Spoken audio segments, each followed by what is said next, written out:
Welcome everyone, Dylan Gemelli here today with a brand new video for you. So today we're going to go over proper injection techniques. Now steroids are typically injected intramuscularly into large muscle groups, and the most common injection sites are the gluteus or your butt, quadriceps, which are your front legs and quads, and your deltoids, which are your shoulders. Now meanwhile, peptides like insulin, human growth hormone, they're typically injected sub-Q or subcutaneously. A sub-Q injection is done into the subcutaneous tissue, which is the area between the skin and the muscle. Subcutaneous injections are usually done in the lower ab area. Now, the most important thing when it comes to injection safety is keeping everything sterile and clean. A dirty injection site can lead to a very serious infection, which could require surgery or even amputation of the certain limb. So, as grim as that sounds, if you follow the steps and procedures that I'm going to outline for you in this video, you're going to have nothing to worry about. So what do you need for an intramuscular injection?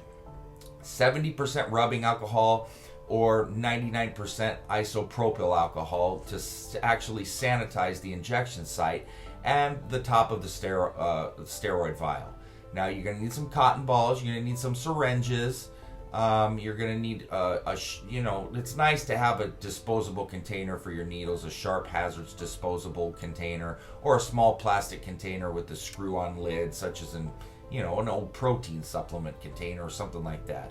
You're going to need a small Band-Aid to apply to the injection site after the injection. You don't have to do that, but I'm just giving you the real in-depth know-how on how to do this. A needle tip for withdrawing the oil from the vial with a length between 1 and 2 inches with an 18 or 21 gauge size. And a needle tip for injecting, a 23, 25, or 27 gauge with a 1 or 1.5 inch length.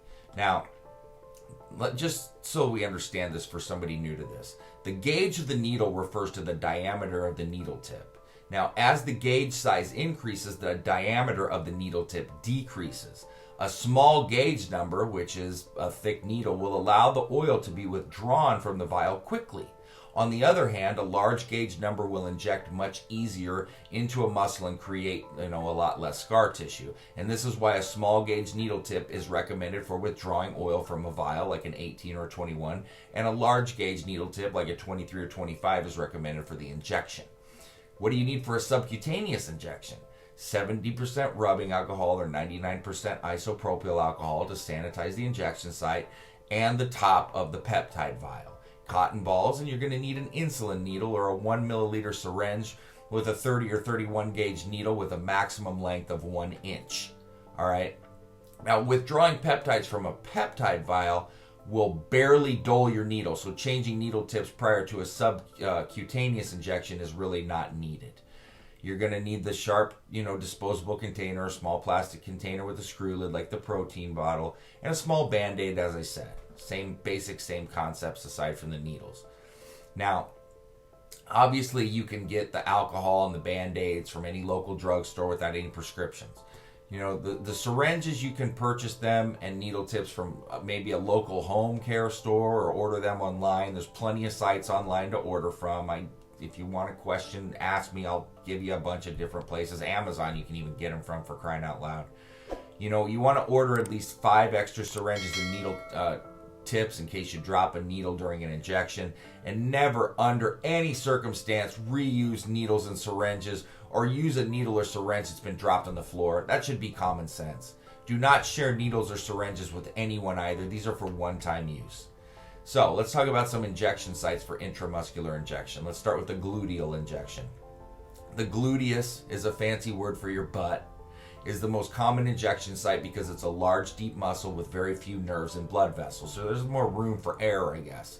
So the reason that I recommend that beginners actually stick with the gluteus as an injection site for their first cycle, because it's very hard to do something wrong there or hurt yourself. When you're doing injections in this area, it's a good idea to alternate from side to side or different butt cheeks, if you want me to put it mildly, for each injection, which should be done into the upper and outer region of the glutes. But the gluteus region can be somewhat tricky of an injection site if you're a larger guy. It's because it requires you to twist around in order to inject. This can be solved quickly by getting up on the big toe of the side you're going to inject into, which will help you pivot your hip forward and allow you to reach your gluteus a lot easier. Setting up a big mirror behind yourself to watch is also going to help. Regarding the injection volume here, 3 cc's is the max amount of oil that you should be injecting into the gluteus at once. Now, the quadricep is another very popular injection site, and it's a very simple injection site to use because you're able to sit down while you're doing it. And you can use both hands on the injection site because it's right in front of you. You can inject into any of the 3 quadriceps heads, but the middle portion of the outer quadricep head has the least nerve endings and blood vessels, and it's the spot I would recommend. 3 cc's is the max amount of oil that I would go into your quads as well. Now, with your deltoids, it's another popular site, and similar to the quadriceps, the injection site is right in front of you and you're able to sit down while you're doing it. You can inject into any of the 3 shoulder heads, but the middle of the side deltoid is the most popular spot. I wouldn't go over 1.5 cc's per injection into your deltoids. I've gone higher than that, and it's not a smart move. Don't follow that lead. The bicep is an injection site that should be used by experienced users only, because it's a small site, so it requires a ton of precision and it can be very painful. So for best results, inject into the middle of either of the 2 bicep heads and don't go over 1 cc into your biceps. Similar to the bicep, the tricep should only be used by experienced users, and you can inject into either of the 2 tricep heads, but the outer tricep head, the tricep head closer to your chest, has less nerve endings and blood vessels, just like with the biceps. So inject directly into the middle of the tricep head. Again, 1 cc max here. The chest is commonly overlooked in your pecs, but it's a very easy injection site to use.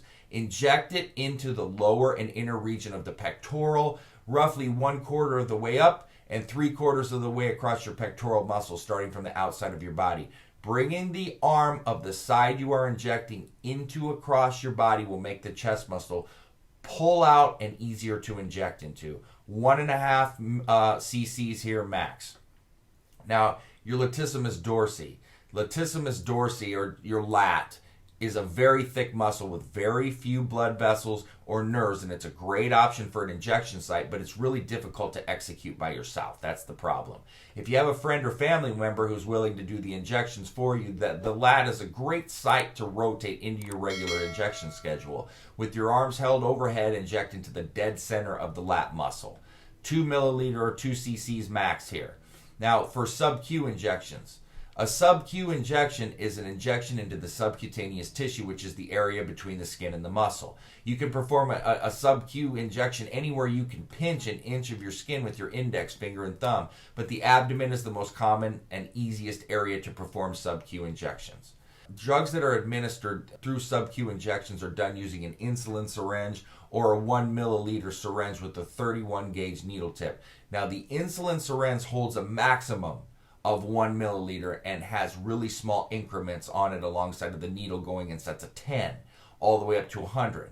A reading of 10 on the barrel would correlate to 0.1 milliliters, and a reading of 50 on the barrel would be 0.5 milliliters. So that, my friends, is how you do injections, the sites, how to do it properly, everything that you need to know. So please pay close attention to this. Rewatch it if you need to, if you're confused. But this is so extremely important for everybody to see. That being said, stay tuned for plenty more to come. Dylan Gemelli signing off.